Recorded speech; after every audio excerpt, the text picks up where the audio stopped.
have to, as a leader, be able to set strategy. You have to be able to come up with strategy to figure out what's going to work in your circumstance for whatever you're dealing with. The second thing is you have to inspire people. Good evening, everyone. Welcome to Entrepreneurship 101 and our presentation tonight on entrepreneurial leadership, building and managing a team. I'd like to give a shout out to everyone watching on the webcast coming from NORCAT in Sudbury, Innovation Factory in Hamilton, and Haltech. Tonight we have a special treat. This is the first lecture of this topic that we've had, so this is one of our refreshed lectures this year. Has anybody here heard Charles Plant speak before? So you're the diehards that are back for another treat. He's actually one of our best speakers. We saved the best for last, so hang in there because we've got a couple really good speakers coming up, including Charles. Just before I get into his intro, I just wanted to introduce one event. I mentioned this last week that on July 1st, there is a new anti-spam legislation known as CASL that comes into force. We have a best practices on Wednesday, April 16th at 12 p.m. with our partners Miller Thomson. For those on the webcast, the video will be available about a week after that if you want to check that out on our video section online. It is pretty strict anti-spam legislation, so especially if you are doing anything with email with your customers, we definitely recommend that you take a look at the video just to protect yourself. And with that, I would like to introduce Charles. Charles is a serial entrepreneur, and as a serial entrepreneur, it's actually hard to keep him focused. So he's jumped around a lot in different lectures. He started out, I think, doing the VC lecture. Then he was doing bootstrapping, which is next week. There's a version of that, and if you can see some of his older lectures online, they're really good. Last year, he threatened to quit because he wanted to focus on his business, so we had a social media campaign to get him back. So we wanted to, I've always wanted to say this, back by popular demand is Charles Plant. And we did hear somebody before the lecture say that they would pay money to hear him read the tax code, which is good because he's an accountant, so he likes to read the tax code in his free time. He is actually the founder and chairman of a company called Material Minds. It's a management training company that he started because he had run into too many managers that were overworked, overwhelmed, and armed with little management training in this era of knowledge workers, which is completely different from being an industrial worker. It seems like the work never ends and you never know what to do, and there's always too many emails coming at you. In a career spanning 30 years, he's coached over 1,000 managers. He actually spent 4 years at Mars, where he built some of the essential components of what we offer entrepreneurs, including our market intelligence team. He had the idea for workshops, and he was the genesis of the idea for the Entrepreneur's Toolkit and all the online resources. Along with that, he also started a program that helped over 2,000 technology startups. Before Mars, he spent 15 years as co-founder and CEO of Cynamics, a telecommunications software firm that provided mass calling platforms to telcos. Additionally, he is taught at York's Schulich School of Business and now teaches at the University of Toronto School of Continuing Studies. If you like what he has to say about management, he is actually speaking on a little bit of a different topic, Communitech, on April 10th. And with that, I would like to introduce Charles Plant.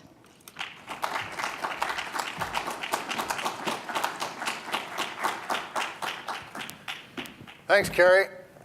Someday I hope to be cut out by popular demand, but that's not going to happen. And thank you very much, Andy Sinclair. I will be pleased to read the Income Tax Act to you afterwards as something I know you'll need to get to sleep. Last week you talked about hiring. So you've dealt mostly with the building the team. We're going to deal more with the managing the team, presuming that you've got a bunch of people in place. What on earth do you do with them now? And I want to go and take a little blast from the past. And this is me about 25 years ago. I'm in the beard, in case you can't figure that out. And that is me and my partner, Jamie Coots. We founded a company called Cynamics that made telecom software. And I said that to somebody recently, and somebody said, oh, telecom. You don't hear that term much anymore. Nobody starts telecom businesses anymore. It's apps or something else. Telecom was a frightful way to go, selling to large telephone companies from a little tiny base. But the importance of this is that when I started that company, I had a classical education. I had been trained in marketing, in accounting, in finance, in everything under the world, but I knew absolutely nothing about managing people. I had managed people before, but that doesn't mean I knew anything about managing them. This company put me under fire having to manage people, not knowing now what do I do. And I must admit, I blew it. I wasn't particularly good. And the problem is that as a manager, you learn from watching others. You learn from what other people are doing. You learn by talking about those things with your peers, and you learn from trying things out. Well, all I could do was learn from trying it out. I remember one guy we hired, we actually named a club after him. It was the Willie Lyons Club. And Willie Lyons, if you're listening to this, congratulations. You were infamous in my books. Willie Lyons agreed to join us, accepted an offer, signed the papers. Everything was due to start on some fine Monday morning, and 9 o'clock he hadn't showed up, and 10 o'clock he hadn't showed up. And we eventually tried to phone him, ended up talking to his mother, and found out, no, he never quit his last company. So that was one of our first hires that never showed up. Another hire very close to that time was a woman whose name, fortunately, I forget, because she joined us, and on the second day, she announced that she had committed to a group that she joined to do something different in her life, so she'd like to borrow $10,000 to buy a house. Well, two parts to that. Number one, borrowing $10,000 on your second day of work is audacious, to say the least. The worst part, though, is that in those days, you could actually buy a house with $10,000 down. That was my trial by fire, Synamics. And I've spent a long time trying to figure out and trying to learn something about this subject of management. And every year that goes by, I find I'm learning just a little bit more than I learned the year before. And what really blows me away is how much I really don't know. And in the last couple of years, I took a look at the subject of leadership. And I said, okay, how can I break down leadership into something that makes it understandable? And I started researching and figuring out what is leadership, what does it mean, what do you have to do to be a good leader? And I presume you've all read this stuff on leadership. It's voluminous. There is a ton written on leadership. And I read and I read and I read and I read. And I eventually came up with a list of 84 different attributes that you need to understand to be a good leader.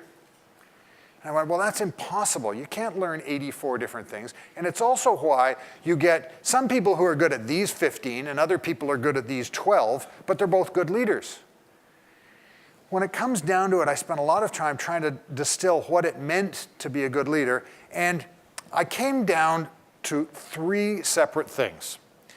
And we're going to talk a bit about the third one tonight. But the 3 separate things about being a good leader is you have to, as a leader, be able to set strategy. You have to be able to come up with strategy to figure out what's going to work in your circumstance for whatever you're dealing with. The second thing is you have to inspire people. Now,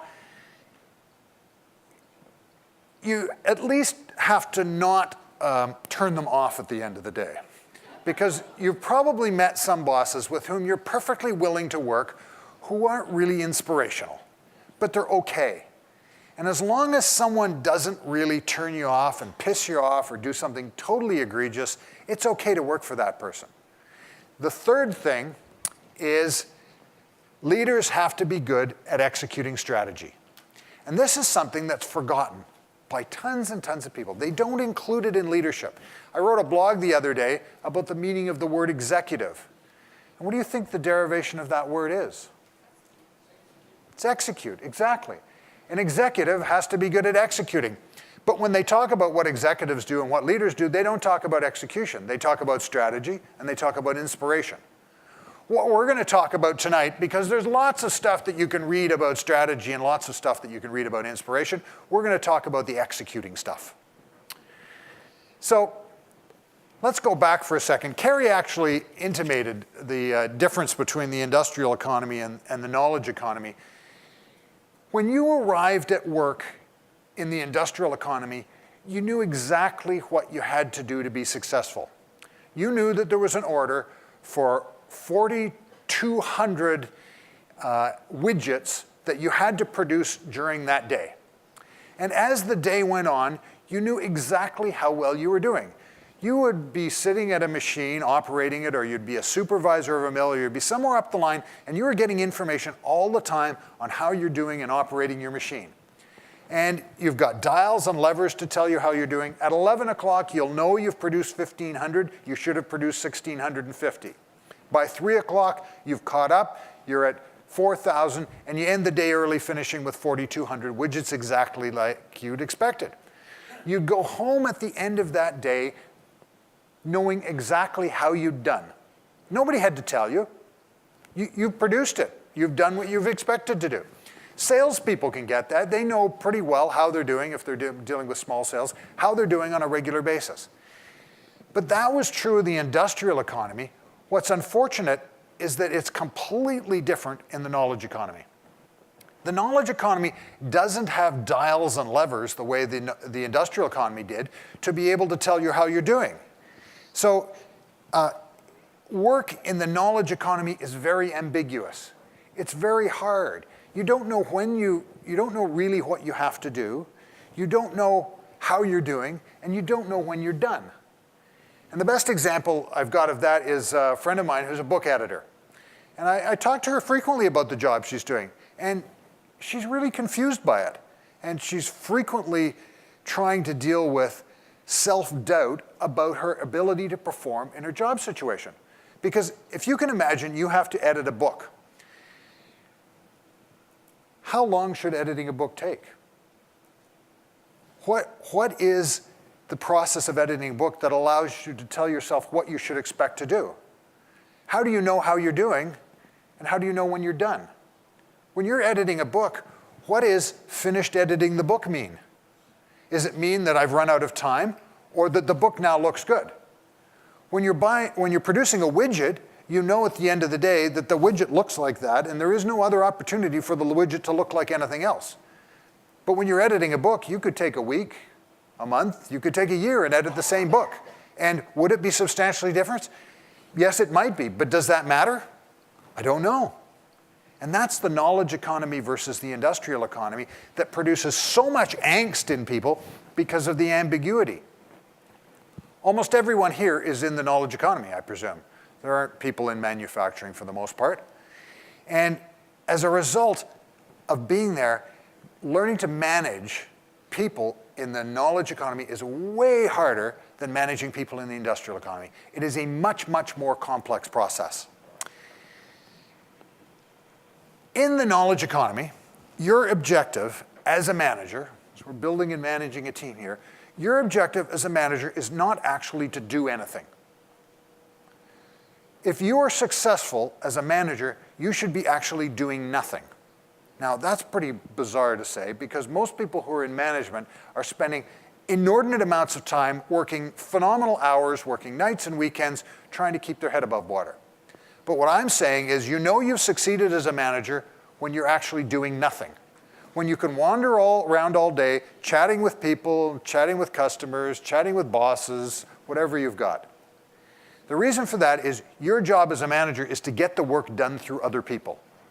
So you now as an entrepreneur have a team of other people. And while you're 2 people, 3 people, you might have to do some of the work. But as you're going and growing your team, what you've got to think of is every opportunity that you have to get other people to do the work for you is a good thing to do.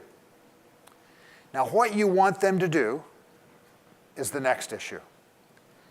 And what is important and what we're going to go through today is your objective as a manager, when you do no work, is to connect your strategy with the action of your employees. You're connecting so that they know every day what they're doing and how it relates to your strategy as a business. And that's really key to managing a team, connecting that strategy with the action. So, connecting strategy with action seems like it should be a relatively simple thing. I went into a company recently to help them out.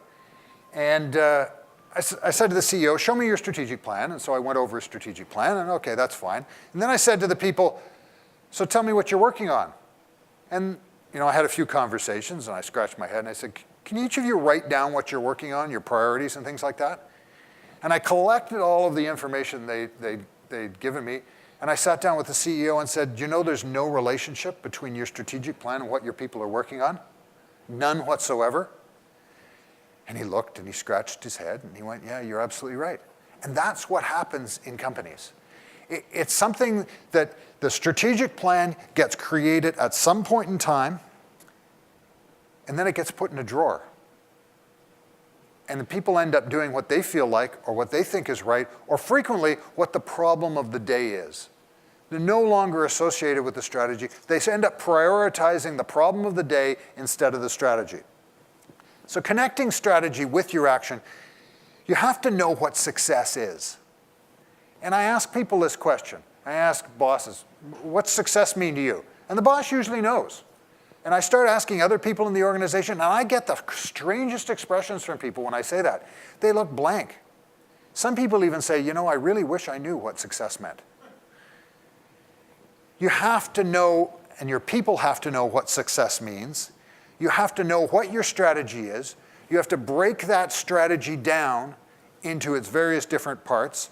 You have to assign the work in such a way that the work that everyone is doing is connecting directly back up with that strategy. Now, I admit that I have been bad at this in the past. I have done just like other people have done.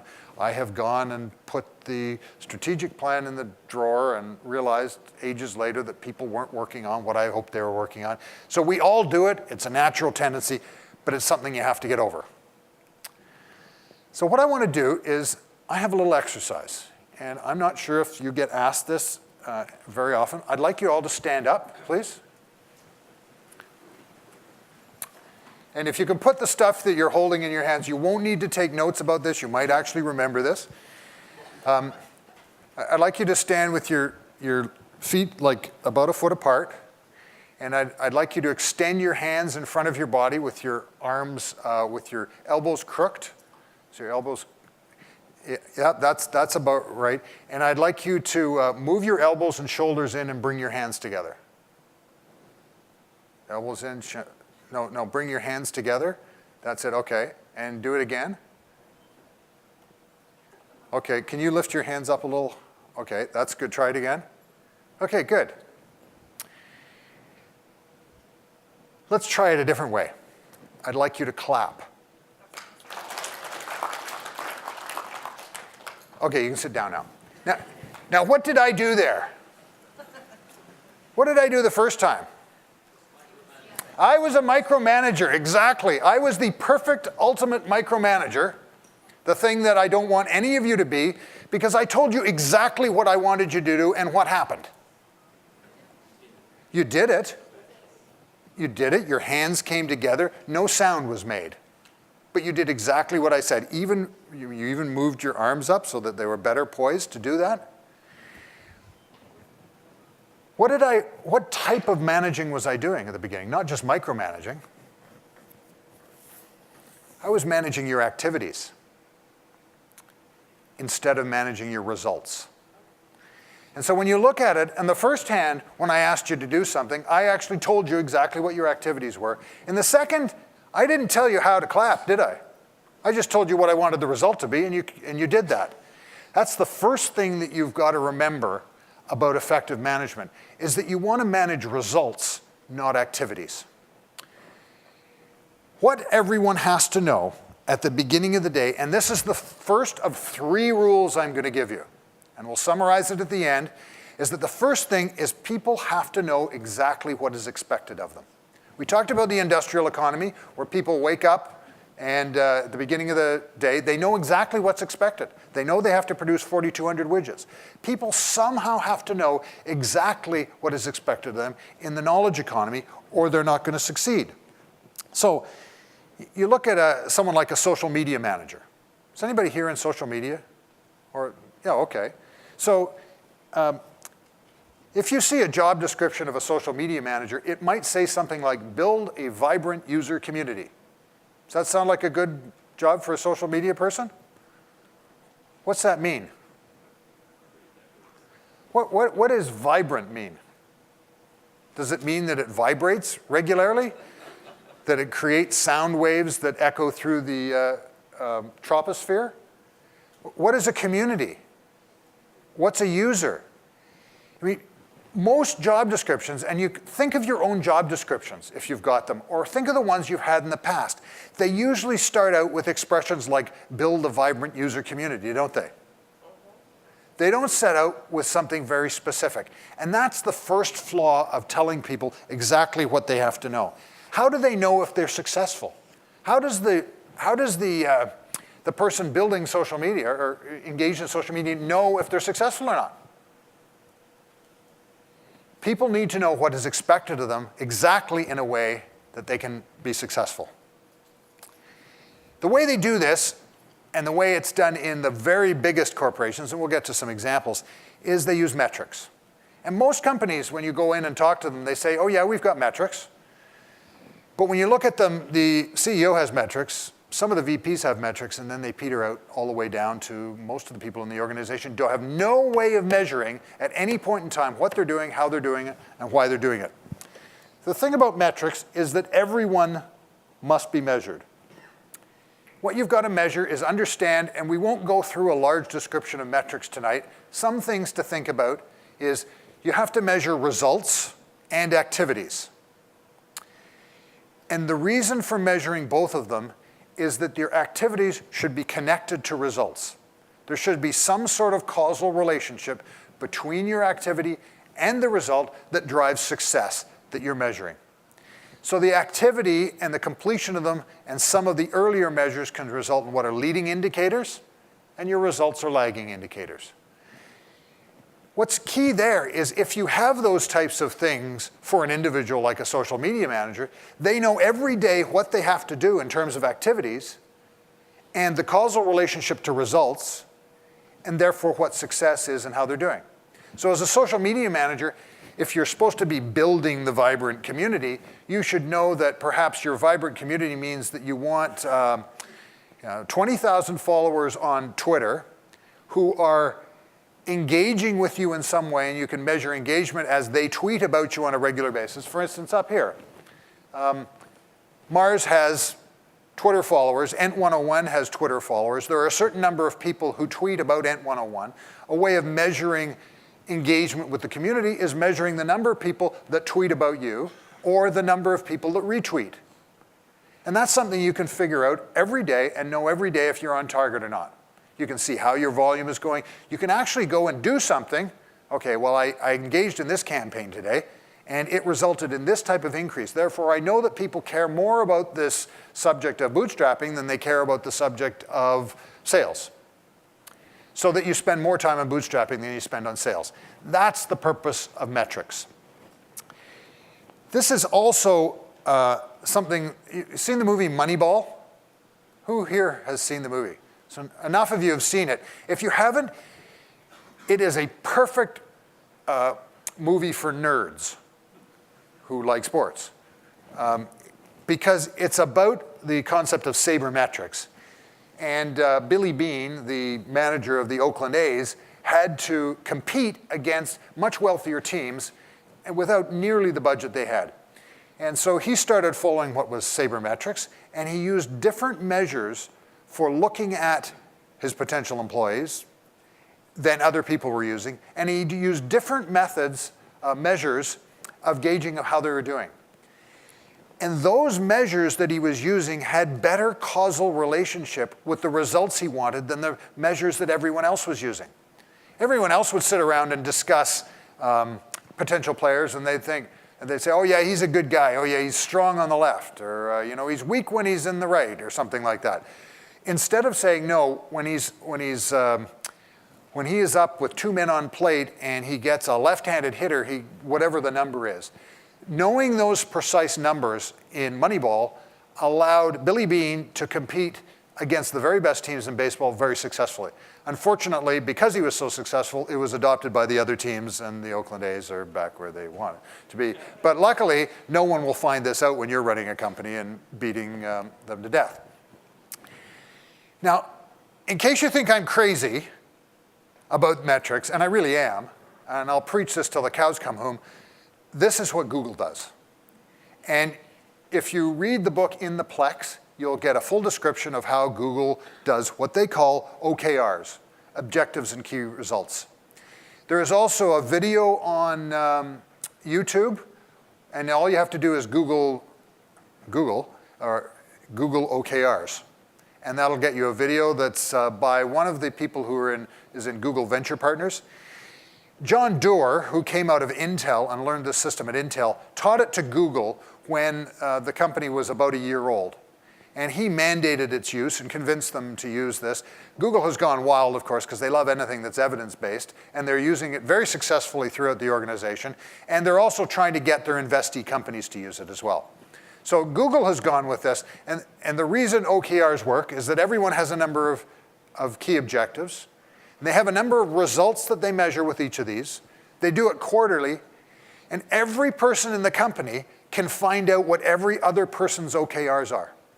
So if you're sitting anywhere in the company, you can look up and see Sergey's and Larry's OKRs for that quarter and see how they're doing. Total accountability, total transparency, and a system that has been very successful and in their nerd-like fascination with evidence and things is something that is embodied in the culture of Google now. So this isn't just for the largest companies, the Allied Signals, the Intels, the companies that are particularly good at managing this. Google did it from the beginning, and it's part of why they are great now. So if you imagine your social media person at Google has an objective to build a vibrant community, has things like tweeting 5 times a day on average, a number of different activities that have to be engaged in, and on a quarterly basis, that person is going to evaluate themselves against their key objectives and start out the next quarter. So this gets into job design, and this is the management skill. In what we're talking about tonight, I'm going to talk a little bit about metrics. We're going to talk about the management skill, and then the leadership skill that goes with it. And all of this, in what we're talking about now, is trying to get this idea of enabling people to know exactly what is expected of them. Because that's the first of the 3 things that we're going to deal with. So in terms of job design, you have to design the job to align and connect with strategy.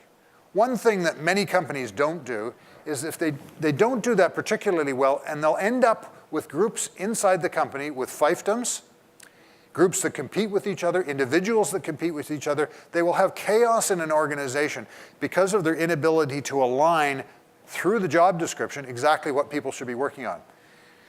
And I see the funniest job descriptions, even nowadays. I always get a laugh and know that somebody has copied an old one when it says on the bottom of the description, must be proficient in Word and Excel. Has anyone applied for a job where it says that recently? Because last year, okay.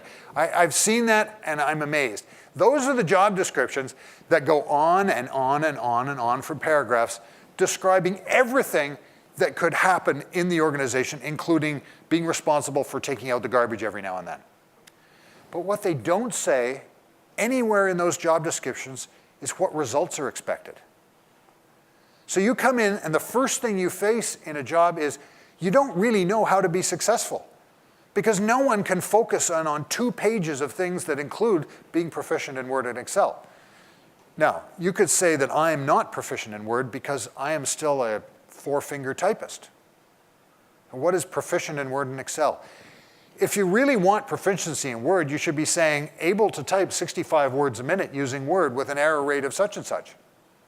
That's a result that you could put in a job description that makes someone know exactly what they have to do to be successful when they walk in the door. Now, that job description is part of the management skill that is letting people know what's expected of them. The leadership skill is delegation. So if you look at the management skill as job design, the leadership skill that goes along with this is delegation. Everybody says, oh, you've got to delegate, you've got to delegate. You can't take, and so many people struggle to delegate. And one of the reasons they struggle to delegate is, what are you delegating? Are you delegating a process or an activity? And this is where things break down for people, is that they say, we want you to follow this process. Well, I got you to follow a process that created no noise whatsoever. Instead of saying, I'm delegating to you this result. You have the responsibility and authority to deliver this result. And if it's not working, I want you to change the process so it does work. So I don't care what the process is. Somehow you have to communicate that with me if you're changing it, but you need to deliver this result. And when you delegate in that way, people have the power in their jobs that makes them happy. And you read things like Daniel Pink's book on drive. And what is it that drives people? What makes people want to come to work? One of the things that makes people want to come to work is an ownership of their job. If they have the responsibility and authority to do what they think is best, then that's the first step in making them happy in their job. And in order to do that, they have to have metrics. So, another exercise. What do you think you have to do now? Stand up. Very good. And I won't give you the same exercise again because you'd cheat. So I'd like you to clap, please. Okay, clap again. Okay, clap again. And again. Okay. Now, if you noticed, your first clapping was, we can sit down, by the way. We can sit down again. Did you notice the first time you clapped was louder than the last time? Were you sitting there, or standing, sorry, you were standing. Were you standing there wondering, what on earth is he making me do this for? He's asked me 4 times in a row to do the same thing? How did you feel about that?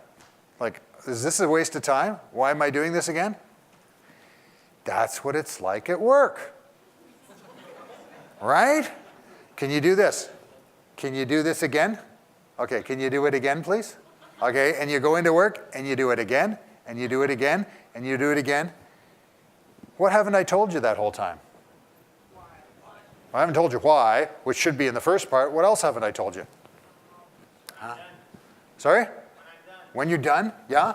And I haven't told you how you're doing. I didn't say that's good, or great job, good clapping, okay? I didn't give you any feedback whatsoever. What happened when I didn't give you any feedback? Your performance declined. Isn't it amazing? Even in 2 seconds, a minute, your performance declined in a way that was noticeable. And if I'd kept you going for another 3 rounds of clapping, you would have been standing there staring at me wondering, what on earth am I doing this for? That's what's happening in companies every day. People are staring going, what on earth am I doing this for? I keep doing it, I don't know why I'm doing it, and I don't know how I'm doing. This is a ridiculous waste of time. This is where metrics come in. If you remember back in the industrial economy, people come in at the beginning of the day knowing exactly what they have to do. They also know during the day, how am I doing? And if you go to Daniel Pink's Drive again, you'll see that this is really critical for people to have some sort of feedback, some sort of mechanism that tells them exactly how they're doing on a regular basis. Fine, or you're doing fine, isn't good enough. You're doing okay. Then it becomes a game of, well, what does that mean? Last week it was okay, and this week is fine. Is fine worse than okay, or is fine better than okay? Does fine mean I'm going to be fired soon because it was okay and it's no longer okay, but it's fine? This is what torments and tortures people at work all the time. They're sitting there wondering, you know, I get to chat with my boss once every 3 months, and every now and then she'll say something to me about how I'm doing, but I really don't understand what they mean. And you've got one boss who's in the person's face every day going, you know, this is great, you're doing really well. And another boss who doesn't say anything at all. Well, you'd rather work for the boss that says, this is great, but what does this is great mean? This is great, like, until you're fired, because it's not so great now, because you really don't know. That's where metrics come in again. You thought I'd get back to metrics, didn't you? Metrics tells you whether you're being successful or not. The great thing about them is, if you're measuring your own metrics, you don't need somebody else to tell you that you're being successful. You know you're being successful.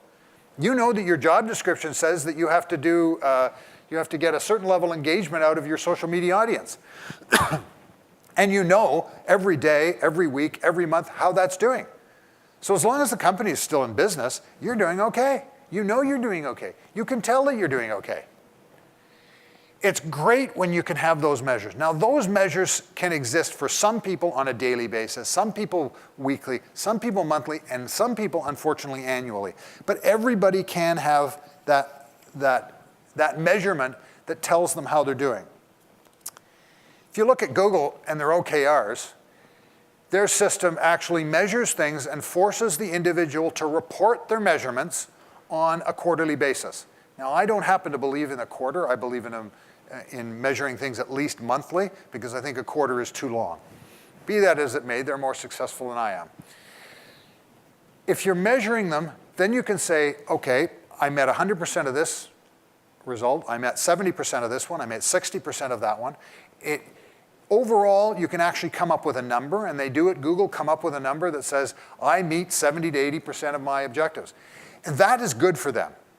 They believe that the objectives and key results should be slightly stretched so that people have to reach, that if they bang on, if they get them, they're not working hard enough, that they should be something that they get towards. But it becomes part of your being at work to know how you're doing and to know how everybody else in the organization is doing as well. And there's a management process for this. And it's called performance management. Now, many people, particularly the ones in HR, talk about performance management when they refer to that thing called the appraisal that happens on an annual basis, right? This is not the appraisal that happens on an annual basis. I'm not even going to talk about the appraisal that happens on an annual basis. This is 365 days of coaching as opposed to 1 day of retribution. The performance management process is something, take a look at the wording. It's to manage your performance, which means that you have to be doing it all the time. Canadian Tire is a great example of an organization because they actually have, in the head office, they have a weekly discussion. Every manager has a discussion with every employee on a weekly basis to say how they're doing and if there are any problems, et cetera. And they have a monthly written discussion. Well, they don't discuss writing. The employee writes a report, and they sit down and discuss that report on a formal basis on a monthly basis. Now, some people, I tell this to people, and they think, oh, it takes way too much time to do that. But if you remember back to what I said in the beginning, your job as a manager is not to do things yourself. Your job as a manager is to get things done through other people. So if you're getting them done through other people, you should have lots of time to sit down and talk to every person you've got. You probably don't have more than a dozen. A dozen conversations, an hour apiece, every month is 12 hours. We're talking a day and a half out of a month. And this is your most important part of your job, is getting things done through other people. And in order to get it done, you have to manage their performance, which is why performance management has to be something occurring all the time in an organization and really critical to its success, not the annual thing. Now, along with the management skill, there's a leadership skill. And that leadership skill is communication. They say, leaders have to be great communicators. They have to be delegators. They have to be communicators. The great thing about a monthly discussion of performance is that it forces communication. Most managers are afraid to sit down and have discussions with their team on how they're doing. They figure, I don't like this. I don't know exactly what I should be talking about. I don't know exactly how to deal with these people. But here you've got an occasion now on a monthly basis to sit down, to have a discussion with the person, and you've got something to discuss. What are you discussing? You're discussing their metrics. You're discussing their results. You have their results in front of you to discuss. You know how they're doing. So you can actually have a cogent conversation that says, you're slipping here. Why are you slipping? Or you did really well here. So you have a chance to communicate how things are doing and answer that question, the second of the two questions. First one, how am I doing? The next, first one, what's expected of me? Secondly, how am I doing? You can answer it well. We're going to do this again. You got to stand up once again. If nothing else, you'll remember this bizarre clapping exercise and try and relate it back in your mind when you're managing. The purpose of clapping is to show approval. It's not just to make noise, is it? Now, you can show light approval, you can show strong approval. There are various different ways in which you can show approval. But clapping in itself is not the end. The objective is to show approval. So I want you to innovate in how you show approval. I want you to come up with some new ways of showing approval, and I want you to show more approval than you did when we went through the last clapping exercise. So let's start. Everybody try it. Go, everybody together. Everybody together.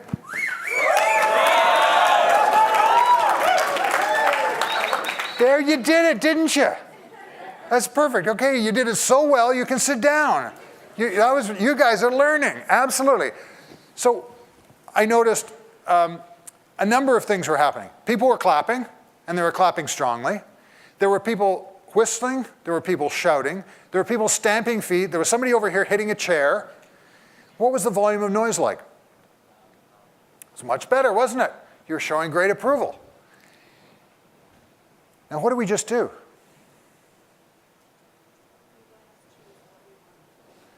Yeah, I coached you. And this is the third thing that you need to do with people who are reporting to you. You have to enable them to know how they can improve. So they have to know what they have to do, they have to know how they're doing, and they have to know how they can improve. And you go back and you say, well, why is this important? Each of us, it's something about the human condition. We all want to get better at what we're doing. We're not satisfied. You are sitting here tonight because you want to get better at something. Whether it's starting a business or getting better at the business you're in, or even if it's getting better working for somebody else, you're here because you want to get better. Everybody innately wants to get better. Everybody at work needs to know how they can improve. You as a manager have to tell them what to do, how they're doing, and how they can improve for them to be successful. And that is the third of our three. Now, what do you want to improve? You want to improve measurable results. What do we just do? Your clapping was going downhill when I just told you to clap and clap again. When I told you, come on, show some noise, you showed good noise. You improved. You did a much better job of that. Now, metrics become the benchmark for improvement. If you don't know how you're doing, you don't know whether you've improved or not. Can you imagine playing golf for a year and not knowing how you did, ever? Going out, playing golf every Saturday, not knowing how you did on the fourth hole, the fifth hole, the first nine, the back nine, not getting a result until maybe the end of the year when someone tells you, well, you hit 795 in golf this year. Well, what's that mean? What is 795? What should I have hit? How could I get better? I have no idea of what the 795 results from. That's what's happening at work every single day. People are being told, you just hit 795 in golf for the year. The reason you get a report on golf every hole is so you can learn to get better, is you can learn to improve. So the whole process of scoring in sports is one which is designed to tell you how you can improve. That's the third use of metrics, to tell you what you need to do, to tell you how you're doing, and to let you know if you're improving or not. Now, Google's OKRs. It said that they have 3 to 5 OKRs, and you're expected to score in the 70 to 80% range in your OKRs. If you're getting a 40, then there's a problem. And it makes people sit down and say, okay, what do I have to do? How can I improve in order to get that 40 up to a 70 to 80? Or, as an alternate, maybe this is something we shouldn't be doing. Maybe the expectations are wrong. All along the way, it's a discussion that is part of that performance management process so that the manager and the employee know exactly what is necessary to improve. And the great thing is, if you've given the employee responsibility and authority and said, this is the number I want you to achieve, then that person is going on an ongoing basis trying to beat that number. The best example of innovation I have is the Canadian government, a number of years ago, enacted a law that created a whole industry in Canada. And they did it with one pen stroke at zero cost to the government, zero cost to the economy, and produced a phenomenal result. And that was when they said that Canadian radio stations must play X% Canadian content. It was a simple law. Before that, there was no music industry in Canada. And that simple metric that said, sorry, you want a radio license, you have to produce X%, produced a whole industry that has Canadians being exported down south of the border now and creating business for Canadian music elsewhere throughout the world. That single thing of that single number is what connected us to success in the music industry. And unfortunately, the government hasn't since then figured out how to use it effectively in other industries. But the management skill here that we're dealing with is coaching. And it's a monthly conversation. It's not something that you do at the annual performance appraisal time. It's not something you even do monthly if you can meet with the people more often. It's something you do when you see an opportunity to help someone improve the results. If you see an opportunity to give them ideas or to get them to say, you know, is there a better way of doing this? Can I do something better to improve what I'm doing? Ask them how they can improve, focus on the results, focus on improving their results. Now, the leadership skill associated with that is motivation. And it seems an odd one because everybody thinks about rewards and recognition as being motivational. But when it comes down to it, those are passing. You know, you get congratulated in public one day. 2 days later, you're just the same as any other bum in the office. You get a big bonus.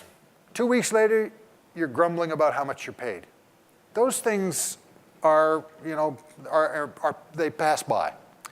But the key about getting people and showing them how they can improve is it gets them something to work towards and it motivates them every single day. Because they have a clearly defined path to the future where you've said, these results, if you can get these results from here to here, this is what's going to happen. So in a funny way, you know, we're motivated to be successful. We are motivated as individuals to do our best. And what you have to do is unleash that capability by telling people how they're doing and how they can do better, enabling them to do this, because all along, your objective is to do nothing, and your objective is to come to work every day, connecting your strategy with their action. Now, it's interesting the way this works, because this has a really direct impact on two things that people don't expect. It has an impact on teamwork, and it has an impact on culture. And in teamwork, I've got here, and Patrick Lencioni's 5 Dysfunctions of a Team. Anybody read it? It's an entertaining book. If you've got a chance, read it, because you'll identify things that happen when you're at work and things like that. But the pyramid of the 5 dysfunctions, the top 3 you can look at. The first is there's an inattention to results in a dysfunctional team. Well, if you've got a team where everyone knows exactly what the results are expected and how they're doing, then people are going to pay attention to results. And there's something that phenomenal that happens when I work with companies on this, is that I start out through the process and I help people learn to measure what they're doing. And it takes a while, but somewhere in around the 10-hour level, you can see people's faces change. You can actually see them think differently, and what they talk about is entirely different. They, instead of talking about process, they change all their talk to talk about results. The second problem with teamwork is avoidance of accountability. Teams, if they're not told explicitly what they're accountable for, try and avoid it. I mean, people do. You know, the dishes are dirty. Somebody else is going to deal with those dishes. But where it's clearly measured what you're doing, then it's hard not to be accountable. If you are made accountable for results, then it's very clear what you're supposed to be doing, and you can't deny that. If it's in your job description, if it's in your monthly evaluation, if it's in your annual one, it's very clear what you're accountable for. That gets rid of the ambiguity that leads to a lack of commitment in people. Commitment's hard to get. You know, when we did the second clapping exercise, you weren't committed to it. You could see, you'd clap a little bit, but it wasn't going anywhere. By making people accountable and measuring the results, you get a level of commitment that you don't get otherwise. And sometime, if you have a chance to do that, if you change your job, and you can mentally go and you can change your job and say, okay, I'm going to focus on results from now on instead of on activities, you will actually change the way you think over time, and it's phenomenal. If you do that for a whole company, you can change the culture of the company.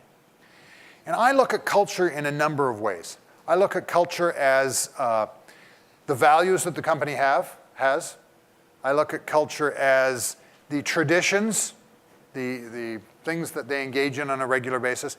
But even more than that, to me, culture is embodied in how people communicate and how they make decisions. And those last two are something you can really influence by changing to a metrics-driven, results-oriented organization.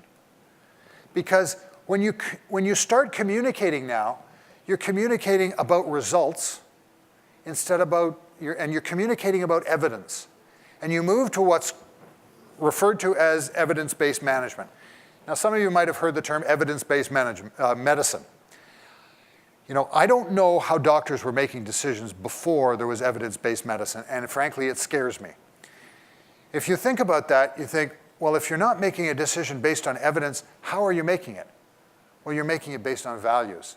And this is what's terrible in companies, is that people's values differ. You can't make consistent decisions based on values, but you can make consistent decisions based on evidence. So when you move an organization towards metrics and results, all of a sudden the decisions are all made based on those metrics and all based on evidence. One of the best examples at Google that I've heard recently is that Google had a process where you had to take 7 or 8 interviews to get a job. Well, they did an analysis of that process and determined that they were no better off predicting success at 4 interviews than they were at 8. So they dropped the last 4 interviews. They made a decision based on evidence, not based on values in the organization, because they were measuring those things and because someone had that in their OKRs to determine whether the process was working or not. So the first part is decision making. The second part is communication. When you have these results and you're measuring everybody on results, it's no longer ambiguous. It's open and clear to everyone in the organization exactly what's going on. You have successfully then connected your strategy to the daily action of all employees, which is the key to success in managing. Now, this chart's hard to read, perhaps, from where you are, but I think the slideshow is put up by Mars, so you can actually see this and think about it. This is the structure of what we were talking about tonight. The employees need to know what should they do, how they're doing, and how they can improve. That is answered by defining success. And you define success in results and activities through metrics. And if you look at the what should I do, you use metrics for your job design, and you use metrics to enable yourself to delegate better. In how am I doing, you use metrics in performance management to allow people to determine how they're doing and to communicate those results better. And how can I improve? You use metrics in coaching people and in motivating them. Now, it's taken me a long time to arrive at that. I've experimented with it for over 30 years, little piece by piece, arriving at what works and doesn't work. I wish I worked at Google 10 years ago. I'd be wealthier, but I'd also know better what I don't know right now. It's hard to do. It's complex. And unfortunately, this whole issue of strategy execution is not sexy. But the thing that is sexy is success. And this is what drives success. So thank you very much.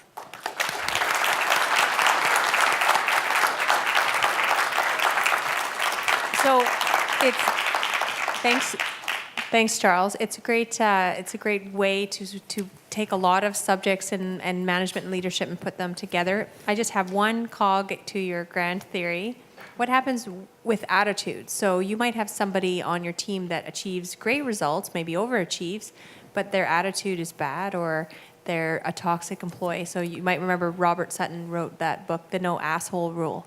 So how do you deal with assholes? You get rid of them. Just like that? Just like so that. That's the one case when metrics don't matter. Yeah, I mean, the superstar performer, but you see, you might be measuring one type of metric, but not another. And another type of metric to measure is satisfaction of coworkers. Does the person get along? So, you know, you need to adapt the metrics to the circumstance. If it's a sole performer that doesn't need to get along with people, that's fine. But if it's someone that has to get along with people as well as be successful, then you better be measuring the getting along with people in some manner. There are other questions?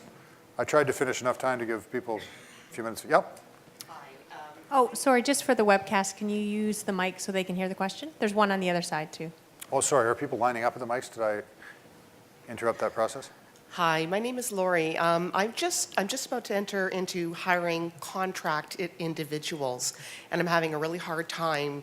I have a big fear figuring how are they going to be motivated if I can only hire them, say, once to twice a month for a 5-hour period. How do I keep them not showing up?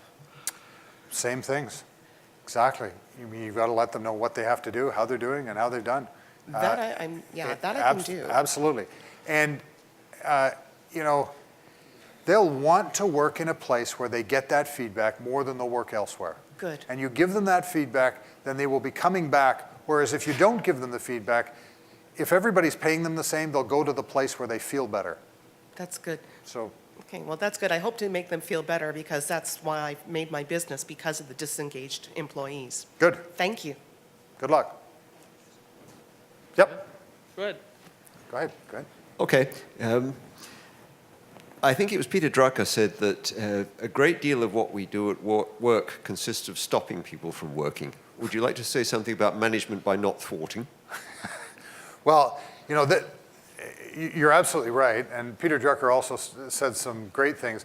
Oddly enough, you know, I hand out his books, as old as they might be still. You're describing an environment there which is process-oriented.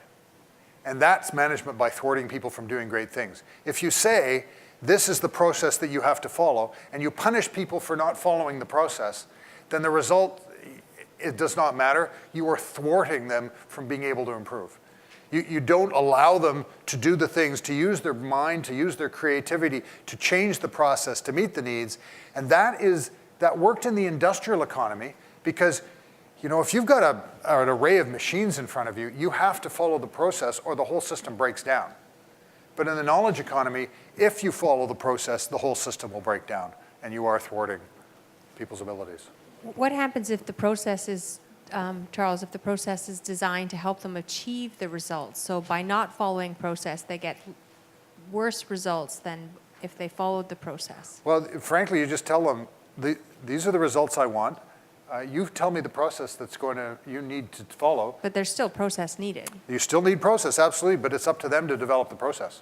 It's not up to you to tell them what the process is. You tell them the results, they tell you the process, instead of the other way around. Yeah, thank you for a great presentation. I wanted to see if you could think of any material, like literature, on strategic thinking, like more specific, or if you could, from your own experience, talk about like the strategic mindset for the knowledge economy. That's a very broad question. But. Wow, is that a broad question? So to help with that question, I have another question on the webcast, just for general books on management and leadership, and as well as strategic planning that you could recommend. So the specific is specific books that you can think of, or anything broad-minded. Like when you think about strategy in the grand sense, what is like the beacon? I mean, I suppose metrics is a big one, but is there anything that comes to mind? So the book I'm reading right now for an umpteenth time is Execution, which is a particularly good book on the subject of execution. On the subject of strategy, you know, the best thing is to pick up a series of different things. I was thinking, is that Seth Godin? No. The Lean Startup. Okay, the Lean Startup. There's a good one. Anything Seth Godin has written is particularly good on marketing strategy. Who else could I'd have to think. What was that name? Seth Godin, S-E-T-H, new word G-O-D-I-N. And he's all over YouTube. You can watch stuff. He wrote The Tribe, Poke the Box. Tim Ferriss wrote a good book called The 4-Hour Workweek. That's a superb book. And if you read that, it's a different way of thinking about what you're doing. Okay. And it's a similar way of how could I do as little as possible to be as successful as possible. So that's strategic thinking. Okay. All right. Thank you. Hi. First of all, I want to thank you for coming to us actually with some actionable ways you can approach this in real life, because Oh, good. I think that's something that we actually benefit from here. One thing that I've realized in a lot of teams that I've been on over the years is even when we have excellent metrics and we know what the targets are, we often run into days or weeks or periods where we feel like all we're doing is putting out fires, and we lose that grander vision. And you were talking about how a lot of people end up choosing their work based on what they think is important or putting out those fires. How do you actually get a team to focus on the grander vision and building towards the metrics and building those towards those key successes when fires do come up and that's just a reality of the business? Yeah, and if you've got a business that has a lot of fires, then there's something's wrong with the business. You might need to fire customers. And what you'll find is that if you analyze the fires, because some people do this, they find out in that analysis that the fires are caused by a number of particular actions, and they change things so that they can focus on the grander vision. Tim Ferriss's book, 4-Hour Workweek, is particularly good at that because he determined that 90% of his customer complaint queries was from a certain class of customer, so he got rid of those customers. He just told them, I won't do business with you. And that way, got rid of all the problems, was able to focus on the good customers, would only take good customers, and as a result, grew very profitably with no work whatsoever. So my best advice would be analyze the fires and figure out what you're doing wrong. Build a bigger vision based upon an analysis of those. And I could add a thought to that. Sometimes when you have too much work or there's lots of fires, you go back to reorganizing the work. Sometimes it needs to be rejigged as you're growing and think of other solutions or outsourcing or different ways of the structure, because the structure is breaking sometimes, that there's not enough work and things aren't getting done in a certain way. So organizing how the people do the work. Yep. Just wondering, like, what kind of metrics would you recommend for someone who works in like a creative field, like say a graphic designer for a digital agency, where often designs are created and then they move to, they get passed off to a developer and they get put onto a website. So there's like a stream of sort of changes that could happen to those designs. So like web metrics on a site may not actually reflect the metrics that the success of that designer. Do you know what I mean? You're absolutely right. In fact, what you want to avoid is those downstream metrics because they have nothing to do with your work, or they have very little to do with your work. You want something direct. You can measure three things, which are quality, cost, and speed. So usually if you're doing graphic design, you've got a client who is approving graphic designs. You've got some process where you're meeting with a client, finding out their needs, coming up with something, and presenting them with something. Have I got that fair? Yeah. Well, you can measure number of times that it took to get approval from the client as a measure of quality. Because if you have to produce something, 10 iterations, you're not doing as well as if it takes 2 iterations. It means you're not listening carefully enough to the client in the beginning, or you've got to coach the client better or train the client better or something like that. So you might want to measure number of iterations of client acceptance. You might want to ask the client a question, just a survey at the end, degree of satisfaction with that, because measures of satisfaction are great. I don't know if you have to produce surveys for Ant 101, but you can measure how, if I give a speech, the quality is measured in the degree of satisfaction by the people who attended the speech, because you're not paying anything to come here. So Yeah. that satisfaction is a quality metric, the number of iterations is a quality metric, how much time it took to arrive there as a cost metric, the turnaround time from beginning of the process to end of the process is a speed metric. So they're all things that directly relate and are influenceable by what you do exactly. Okay, thanks. Hi, Eric Cheng. Thank you very much. I really thought that today was very helpful. Great. And I hope that's a good metric. Yeah. If the task is a daily routine and it's just like counted based on units, would you think it's more effective that they have real time, like at the end of every day, they know what they, like how many units they finished, or would you think that maybe a monthly review, like, okay, we'll leave the metrics aside so you don't get stressed over that from a day-to-day basis, but perhaps come around to it, okay, I think you did great this month, and let's see how we could deal with the metrics then. Well, you know, a month is too long probably, and I don't know the specific circumstance, but I'd probably use something like a rolling 7-day number. That way people don't get stressed out by a single day. It rolls forever. Anybody here got a Fitbit? Yeah. Fitbits are absolutely marvelous ways of tracking the number of steps I take every day and all sorts of things like that. And there's a website that goes on, and it has a rolling 7-day average or number. So that I can do bad one day and do great another, and it's okay. If you measure every day, then it's really stressful. But if you just look at and if you measure a week, absolutely, that can be stressful too. But if you measure a rolling average, then people know, okay, I've got to catch up, or I can let go a little. I can get a catch up, so they can get into a rhythm that isn't punitive. Thank you. And one final question, and then we'll wrap it up. Thank you. Chanakya, this is like the first time I'm attending a Mars event, and I couldn't believe like a simple clapping exercise could teach so many things. So Is this your first Mars event ever? Why on earth did you come out to this? It was you. Oh, It's always you, Charles. thank you. No, I just moved to Toronto, but my question is like I'm sorry. alongside you. Yeah. But so I am right now like looking for founders, and so what things should I look for in them, or what metrics should I put when I am like going through the possible founders that I could have? You mean founder? You mean other co-founders of the Yeah. business? Oh boy. Domain expertise, business expertise. There are a couple of. I'm trying to think. So if you got domain and business expertise, then probably next you want to measure their strategic thinking and their ability to meet results. So looking at their finding out what they did before is a good measure. What I do in hiring people, oddly enough, is I look for special things that people have done when no one's paying them. And the team I hired originally at Mars, I hired because they'd done wacky things. One person was an opera singer. Another person was an internationally successful model. Another one had traveled the world and learned 6 languages. That was Carrie. So I picked people who had done something that they didn't have to do because of work, that showed that they had initiative, drive, and could get results.